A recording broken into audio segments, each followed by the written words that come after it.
Good Morning Kenya continues. My name is Vivian Degwa, and we now get into a different segment right here on Good Morning Kenya, which is Transformative Leaders. And in studio with me, I am joined by Professor Eda Mutua. She is a professor of intercultural communication at St. Cloud State University in Minnesota. Welcome to the program. Thank you, Vivian. How are you doing this morning? Ooh, very well. It's an honor to be here. Thank you for having me. I am very happy. Yeah, it's a pleasure to have you on the show today. I believe you've been to KBC, but years ago, in the 90s? No, 80s. In the 80s? Yes, I graduated from the University of Nairobi in 1988. And 89, I started working for Ministry of Information and Broadcasting as Assistant Secretary. And I was there for 4 years until I left and went to Moy University to start my teaching career, even though I had started a little bit of it at KMC. I remember we would come here for workshops or, you know, to just familiarize ourselves with what happens in this building. So I have very fond memories of it. When we were walking in, I thought it was a little different. But then when we go to the reception, I said, yeah, this is where we used to go. I saw the cafeteria. It's still at the same place. Yeah. Wow. So it is a while, and I'm happy to be back home. It's around more than 30 years. Say that again. Yes, yes. Oh, amazing. Yes, but it's an experience that I'll never forget, because it is at the Ministry of Information that really got me to do what I do today with the work that I was engaged in during that tenure I was there. Really got me to get to the communication and communication studies field. All right, so you're a professor of intercultural communication. Tell me a bit about that. So intercultural communication is the study of ways in which we create meaning across differences. So we are talking about differences in ability, people with disabilities, or thinking about sexual identity, gender, culture, geographical location, or everything that makes us different, including economic status. So what we do in this area of communication studies is that we think about theories, concepts, ideas, and practices that will enable us to create meaning when we are all different. So for example, think if I am communicating with somebody from Russia or communicating with somebody who identifies very differently from me, how do we do that? So that is what I teach. And I also bring in a lot of African communication and culture because that is lacking in the US communication curriculum. So I have found ways to grow, to bring our knowledge known as I teach, as I do what I am doing. Yeah. All right, so you reside in the USA, but you're in Kenya at the moment. You are doing a fellowship. If you can just talk to me about what that fellowship is all about. Yeah. So I am here courtesy of Carnegie African Diaspora Fellowship. And this is a fellowship that brings back African-born scholars based in the US and Canada. So what you do is apply for the fellowship. And the application involves a team. You've got to have a partner in Africa, any university in Africa. You come together and think of an important issue that you would like to explore together. So I am working with Dr. George Kathigi at the Department of Communication and Journalism at the University of Nairobi. And our goal is to explore how we as educators and practitioners are responding to the dynamic African communication space. Is what we are doing in the classroom responsive to this environment that we are living in? Is what we are doing as we direct masters and PhD students responding to this space, or even what we as researchers are doing? Does it respond to that? So we want to find out how we can best understand ways to respond to this environment. Yeah.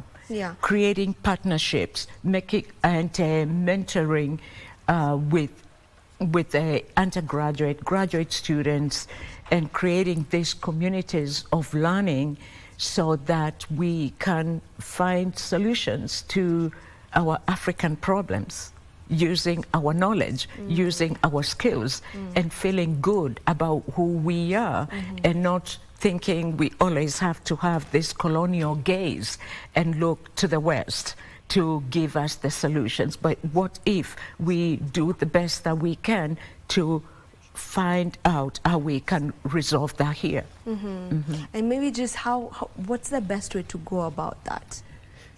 You know, it is not easy. There are barriers. So the academy is a very complicated entity. There's a lot of gatekeeping. And it all depends if you are in public university or private university. So you always find these gatekeepers. You always find, and even in United States, it's not just here. So gatekeeping in the academy really prohibits progress. It makes it very difficult for people to collaborate. You are not sure where you are going to get support. You are not sure how you are going to get that support when there's so many professors, lecturers not motivated enough to feel that they have to engage in new initiatives.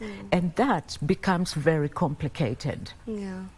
Getting support, the structures that exist to gatekeep progress, to gatekeep knowledge production, it is really a problem all over the world. So gatekeeping is actually a thing, even in the academic spectrum. It is real. It is real. It is real. And it is, for example, the work that we are doing on this project is one way to get away from the what we call epistemic gatekeeping, where you are controlling how we study the world.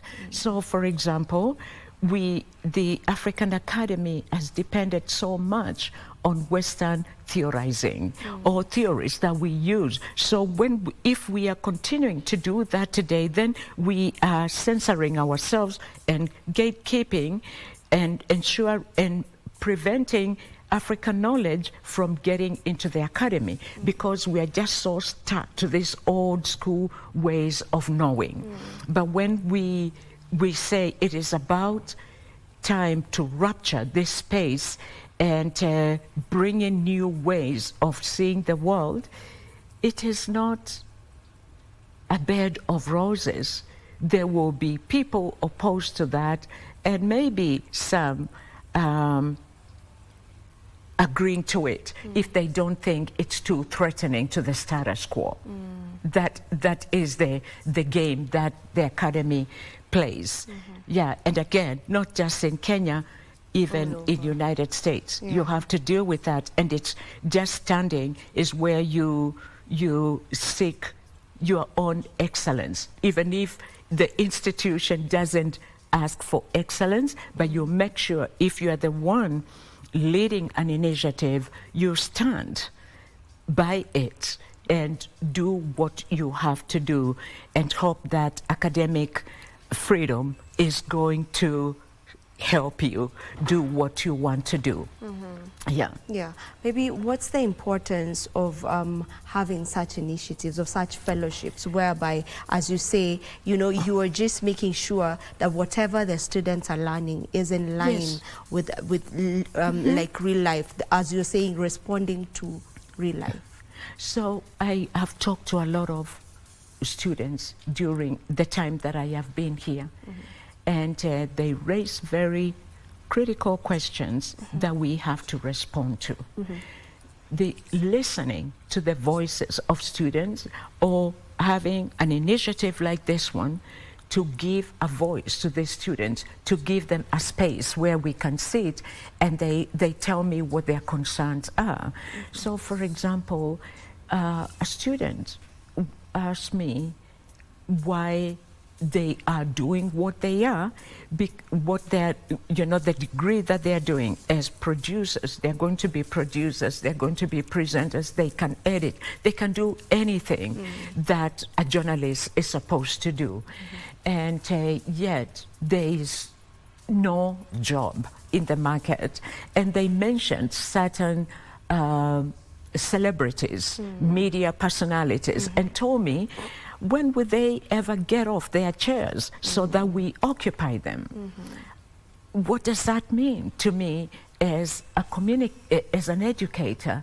What does that mean to people, to the industry, the media industry? Is their space? It's already full. Where else? What else can we do for these young people to get jobs? Maybe as an educator, is for us to think about the curriculum. Can we, you know, what are the skills? Are we preparing our students for the media houses? KBC is already full. Vivian, you are young, you are not going to leave that seat very soon. And so what else? What else as educators can we include in the curriculum that the student doesn't only think KBC is a place, Nation is the place, KTN, Citizen, but they could also go and, you know, work. Maybe there could be, their skills could be useful in mashinani. How do we transform that to ensure that, yes, our skills, the skills that we provide students with can be used elsewhere, not just in the ivory tower. Nation, KBC, KTN, Citizens, and elsewhere.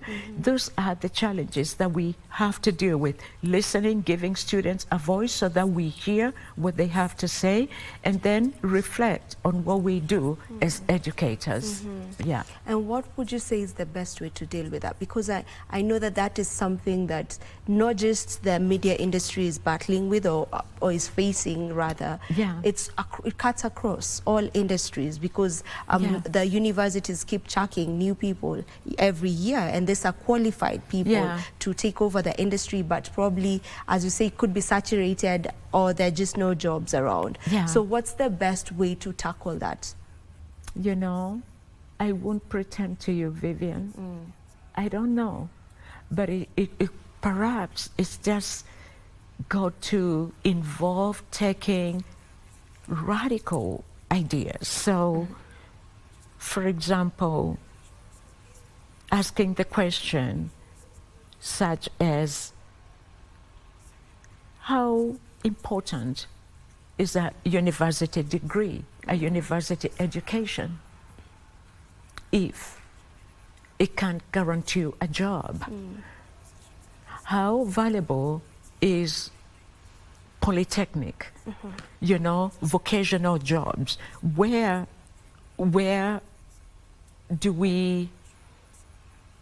can you make a livelihood? We've got to think very carefully about what all this, there's too many universities around producing a lot of graduates, and there are no jobs. And maybe it's time that we started rethinking about what this is all about. Am I good enough with vocational education or I must have a degree, or I must have a master's degree, or I must have a PhD. What do all these things mean? When people are still on the streets tamacking and not really seeing the promises of the degrees, you know, that motto of, what would you graduate, we give you the power and do all that pertains to it, you know, after graduation. And then that power isn't there. You don't have power to, you know, even to take care of yourself. It's all about getting back to the drawing board and thinking very carefully what education means. Yeah. Yeah. And that may come off a bit controversial, you know, coming from a professor. Yeah. You know, you have your PhD. So just, you know, it may come off a bit controversial in the sense of, you know, and a little arrogant, maybe somebody, but I did my PhD with a purpose. I wanted to be a university teacher. I did not do it just to be called doctor. I wanted, and I did it to do what I do today. And when I say we need to rethink why we are doing this, it gets down to motivation, Vivian. Why are you doing what you are doing? What motivates you to go even to the vocational school or the university? We've got, that is where it is. You set your goals. It's not because, you know, so-and-so's child is at the university or is doing a master's or is doing this and you are pushing yours to do there. But it's really being real and not just being driven by, and forgive me for saying this, just this very capitalistic view of life that you've got to acquire as much as you can, you know, to get ahead. There is nothing wrong with that, but it's got to be thought about very carefully. Why we do that, our motivation. Yes, why we are doing everything that we are doing. What about if we don't get what we are motivated to do? Then that gets back to the question that we've been talking about and which I don't have a clear answer to. All right, I totally get you on that. You also work on initiatives on peace building, specifically in post-conflict societies in Eastern Africa. Tell me a bit about that. You know, I started in 2002. I was lucky to be on Fulbright Hayes program in Uganda, and we happened to go to some place. I forget the name, but it's where they, in 2002, it was an internally displaced persons camp. I had never seen that in my life. And of course, even with background in development communication, you think that, you know, we are always thinking about how we seek and disseminate information to promote development. And at the back of my mind, I was thinking, goodness, you know, you can have all the information, but if there is no peace, you cannot do anything. And I thought, how do I use this experience at scene in Uganda to broaden my understanding of communication? And that is how I started thinking about peace communication. So I was lucky in 2004 to do that, to explore the topic more in post-genocide Rwanda. I went there 3 times. From 2004 until 2011, and just that period, I learned a lot about the importance of communication, the importance of peace, and however peace is defined, because it's very different from the dominant peace paradigm, what you study, you know, the UN charters and all that. But when you go down to Mashinani, women, and that is the group that I work with mainly, redefine what peace is all about. And they tell you that, you know what, peace for me is not sitting at Serena or sitting at Camp David to write all those big documents. Peace for me is getting medication for HIV and to be alive. Peace for me is getting clean, having the good hygiene so that my kids can be healthy. And that is I've been fascinated by how women are redefining what peace is all about, and getting, you know, yes, we have to telling us that reconceptualize this, think about peace differently. Yeah. And then Mashinani, Eldoret in 2016, I can't remember, I had the honor to have a conversation with the late Reverend Korir, and he told me that it was very important to study, to look at peace as people, you know, there are people who have weapons in their heart, and then there is other people that have weapons in their hands. And I need, so in conflict, in Rwanda, it's those people with the conflict in their heart, and then with the weapons in their heart, with the still bitter, and then there are those who are carrying the machetes, there are those who are doing all this, and we have to study them and see how we understand peace building from these different sets of people. Yeah. And your work has received recognition internationally. You know, you have been able to receive several accolades or awards. If you can just tell us a bit about that as we wind up. You know, Vivian, it's not about bragging. It goes back to motivation, where you, because you have been given that blessing, you put it the right place. One of the awards, many awards that I've gotten, is based on a project that I bring together my students and you as high school students to talk together about peace. And this happened because the town where I live, there are very many Somali refugees.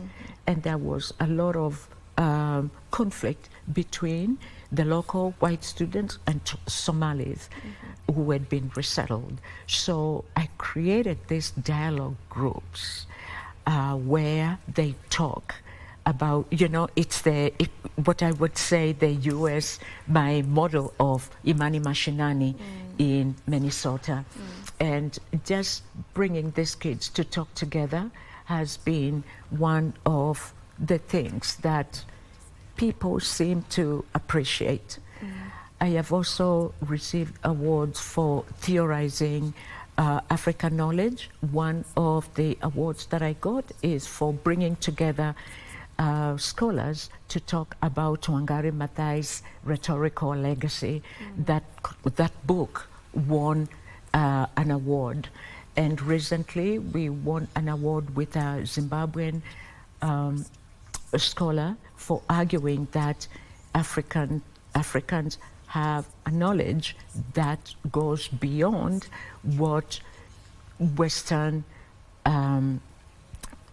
critical thought is all about. We are not just based, you know, our beliefs are not all about, you know, these primitive ways, the way we've been conceived, but we have ways that we think critically and that our knowledge matters and it is valuable.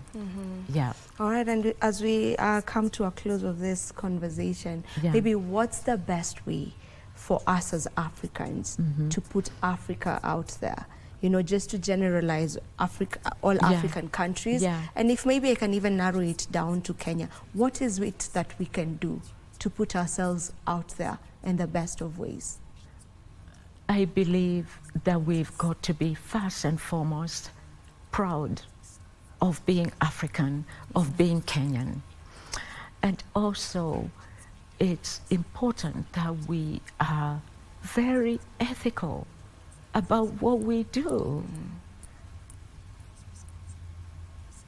We cannot always think about me. How much can I, get from a given situation? What about changing me to we, us? How do we change this growing individualism to collective responsibility and view of what we ought to be as African people? Vivian, I want to be able to say, I am because you are, and because you are, I am. Where did that go? We need to do that. We need to get away from this, even the post-colonial gaze, where we are always looking somewhere to get help, where we are always thinking about, me, not us. We need to really appreciate an education system that does not set up students. We've got to have an education system that keeps its promises, and promises of excellence, promises of a good life. That's what I'm thinking about right now. Yeah. All right. Thank you very much for joining us this morning and for the work that you're doing generally. We do appreciate it. Thank you very much, Vivian. All right. That was Professor Eda Mutua. She is a professor of intercultural communication at St. Cloud State University in Minnesota. This is where we end this particular conversation, but don't you go too far. When I come back, I'll be coming back to speak on a topic that is very, very sensitive, and that is femicide. But before that, the weather updates.